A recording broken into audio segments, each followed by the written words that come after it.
Oliko sulla tää asia mulle, kun sä lähtit Jeevisin kimppuun? Älä imartele ittees. Sä et siis uskalla sanoa suoraan, jos joku nyppii. Nyt kun tuli puheeksi, niin ois mulla yksi kysymys. Miksi sun täytyy koko ajan olla ilkeä kaikille? Aluksi olit mukava. Autat mua muutossa ja kaikkea. Mut sit susta tuli tolla. Kevästi sanot. Sä et taida uskaltaa olla kiva kellekään.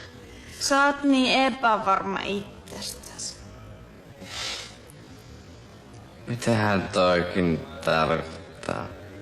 Sä käyttäydyt kuin idiootti, koska pelkäät, ettei kukaan pidä susta. Tollaiset ainakaan petty.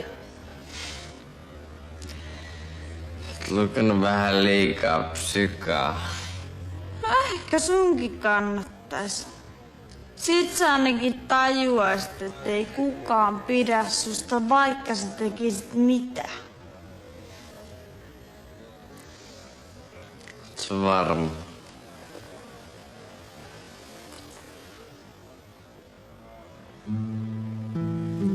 Et säkään pidä musta. Edes vähän.